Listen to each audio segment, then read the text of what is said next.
Decode the world unfiltered.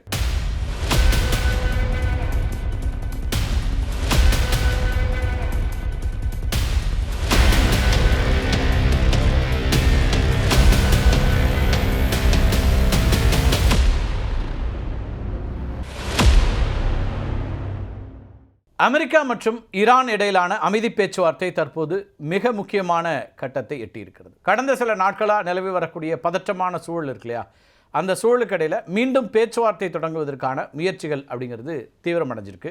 இந்த இரண்டாம் கட்ட பேச்சுவார்த்தையும் இஸ்லாமாபாத்தில் நடைபெற வாய்ப்பு இருக்குது அப்படின்னு அமெரிக்க அதிபர் ட்ரம்ப் தெரிவிச்சிருக்காரு. இரண்டாவது கட்ட பேச்சுவார்த்தையினுடைய முக்கியமான விவாத புள்ளி என்னவா இருக்குங்கிறது தான் இப்போ இருக்கக்கூடிய கேள்வி. ஏன்னா அதில் ஒரு சமரசம் ஏற்படணும், ரெண்டு தரப்பு இருக்கணும் அப்படின்னா அதுக்கான ஒரு முக்கியமான விவாத புள்ளி இருக்கணும் இல்லையா.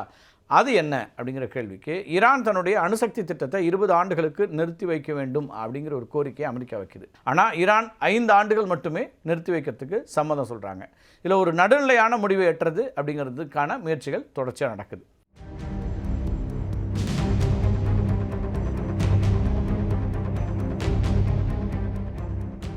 ஹார்முஸ் நீரிணையை ஈரான் நிபந்தனையின்றி திறக்க வேண்டும் அப்படிங்கிறது அமெரிக்காவுடைய மிக முக்கியமான கோரிக்கைகளில் ஒன்றாக இருக்குது. இதுக்கு பதிலாக ஈரானுடைய முடக்கப்பட்ட சொத்துக்களை விடுவிக்கிறதுக்கு நாங்கள் தயாராக இருக்கிறோம் அப்படிங்கிற மாதிரியான ஒரு செய்தியை அமெரிக்கா சொல்லுது.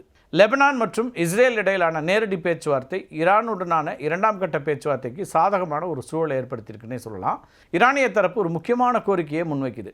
அமெரிக்காவுடைய சிறப்பு தூதர்களான ஜாரட் குஷ்னர் அதேபோல் ஸ்டீவ் விட்காஃப் இவங்களுக்கு பதிலாக அமெரிக்க துணை அதிபர் ஜேடி வான்ஸ் நேரடியாக பேச்சுவார்த்தைக்கு தலைமை தாங்கணுங்கிறது ஈரானுடைய வலியுறுத்தல் அல்லது வேண்டுகோள். இந்த இரண்டாம் கட்ட பேச்சுவார்த்தையில் உடன்பாடு ஏற்படலை அப்படின்னா ஏப்ரல் 22 பிறகு அமெரிக்கா தன்னுடைய ஆப்ரேஷன் எபிக் ஃபியூரி தாக்குதல்களை மீண்டும் தீவிரப்படுத்துறதுக்கான வாய்ப்புகள் அதிகம். அமெரிக்கா ஈரான் இடையிலான இரண்டாம் கட்ட பேச்சுவார்த்தையில் சுமூக தீர்வு காண்றதுக்கு பாகிஸ்தானும் டர்க்கி போன்ற நாடுகளும் காம்ப்ரமைஸ் ஃபார்முலா ஒன்றை உருவாக்கியிருக்காங்க.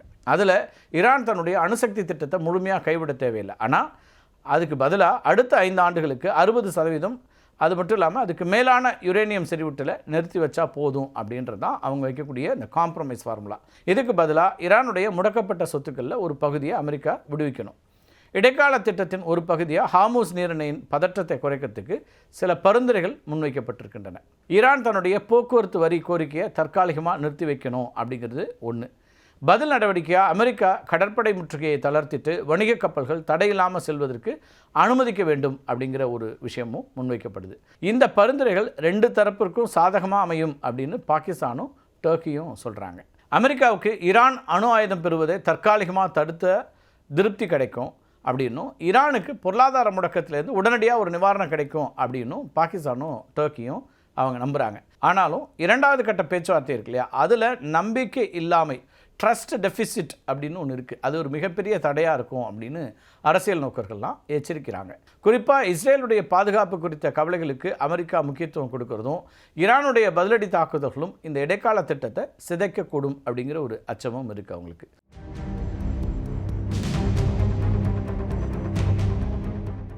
பாகிஸ்தான் மற்றும் டர்க்கி நாடுகள் அமெரிக்கா ஈரான் இடையிலான இந்த முக்கியமான போர்க்கால பேச்சுவார்த்தையில் மத்தியஸ்தர்களாக தேர்ந்தெடுக்கப்பட்டதற்கு பின்னாடி மிக வலுவான புவிசார் அரசியல், அது மட்டும் இல்லாமல் வரலாற்று ரீதியான காரணங்களும் இருக்கின்றன. அதை பற்றி பார்த்தலாம். நமக்கு எல்லாருக்கும் அந்த கேள்வி இருக்கலாம், ஏன் பாகிஸ்தான், ஏன் டர்க்கி அப்படிங்கிற ஒரு கேள்வி இருக்கலாம். பாகிஸ்தான் இந்த பேச்சுவார்த்தையினுடைய மையப்புள்ளியாக இருக்கிறதுக்கு பின்னாடி 3 முக்கியமான அம்சங்கள் இருக்கின்றன. பாகிஸ்தான் ஈரானோட 900 கிலோமீட்டர் நிலமுள்ள எல்லையை பகிர்ந்து கொள்கிறது. ஈரானில் போர் தீவிரமடைஞ்சிச்சு அப்படின்னா அகதிகளுடைய வருகை, அது மட்டும் இல்லாமல் தீவிரவாத ஊடுருவலால் பாகிஸ்தான் நேரடியாக பாதிக்கப்படக்கூடிய வாய்ப்பு இருக்குது. அதனால் இந்த போரை நிறுத்த வேண்டிய கட்டாயங்கிறது பாகிஸ்தானுக்கு இருக்குது. இப்போ பாகிஸ்தான் நீண்ட காலமாக அமெரிக்காவுடைய நட்பு நாடாக இருந்து வருகிறது அப்படிங்கிறது உங்களுக்கு தெரியும். அதே சமயம் ஈரான் ஒரு அண்டை நாடு அப்படிங்கிறதுனால அதனோட கலாச்சார மற்றும் மத ரீதியிலான உறவை கொண்டிருக்கிறது பாகிஸ்தான். அதனால் 2 நாடுகளோடையும் ஒரே நேரத்தில் பேசக்கூடிய தகுதி அப்படிங்கிறது பாகிஸ்தானுக்கு இருக்கிறதா அந்த நாடு நம்புது. பாகிஸ்தானுக்கு பின்னாடி சீனாவும் நிற்குது.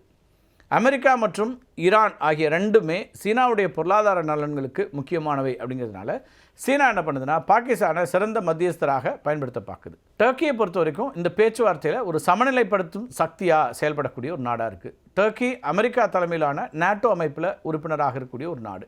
இது அமெரிக்காவுக்கும் டர்க்கி மீது ஒரு நம்பிக்கையை கொடுக்கக்கூடியதாக இருக்குது. அமெரிக்காவுடைய தடைகளை மீறி ஈரானோட வர்த்தகம் மற்றும் எரிசக்தி ஒப்பந்தங்களை வைத்திருக்கக்கூடிய வெகு சில நாடுகளில் டர்க்கியும் ஒன்று. அதனால் ஈரானுடைய பொருளாதார சிக்கல்களை தீர்க்கக்கூடிய வலிமை அந்த நாட்டிடமே இருப்பதா ஈரான் நம்புது.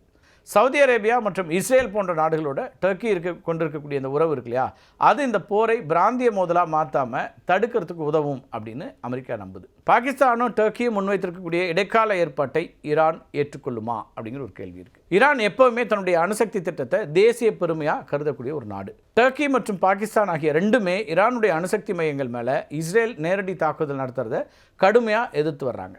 அணுசக்தி அழிப்பு, அதாவது டிஸ்மேண்டில்மெண்ட் இருக்கு இல்லையா, அப்படிங்கிற வார்த்தைக்கு பதிலாக அணுசக்தி உறக்கம், மாத்பாலிங் அப்படிங்கிற வார்த்தையை பயன்படுத்துறதுக்கு இந்த ரெண்டு நாடுகளும் அமெரிக்காவை வலியுறுத்துகின்றன. இது ஈரானிய தலைவர்கள் தங்கள் நாட்டு மக்கள்கிட்ட நாங்கள் சரணடையவில்லை, தற்காலிகமாக நிறுத்தி வைத்திருக்கிறோம் அப்படின்னு சொல்கிறதுக்கு உதவக்கூடும். இரண்டாம் கட்ட பேச்சுவார்த்தையில் இந்த நாடுகள் ஈரானிடம் யதார்த்தமான அணுகுமுறையை வலியுறுத்தும். அதாவது அமெரிக்கா கேட்கக்கூடிய அனைத்தையும் செய்ய வேண்டாம், ஆனால் போரை நிறுத்த தேவையான குறைந்தபட்ச மாற்றங்களை செய்யுங்கள் அப்படின்னு அவங்க சொல்லக்கூடும். அதுதான் அவங்களுடைய ஆலோசனையாக இருக்கலாம். வரக்கூடிய ஏப்ரல் 22ஆம் தேதிங்கிறது உலக நாடுகளுக்கு ஒரு முக்கியமான காலக்கெடு. இரண்டாம் கட்ட பேச்சுவார்த்தையில் ஒருமித்த கருத்து எட்டப்படலைன்னு வச்சுக்கோங்களேன், ஆபரேஷன் எபிக் ஃபியூரி வான்வழி தாக்குதல்கள் மீண்டும் தீவிரமடையும். இது சர்வதேச சந்தையில் கச்சா எண்ணெய் விலையை விண்ணை தொட செய்வதோட ஆசிய நாடுகளுடைய எரிசக்தி பாதுகாப்பையும் பெரும் அச்சுறுத்தலுக்கு உள்ளாக்கக்கூடிய வாய்ப்பு இருக்குது.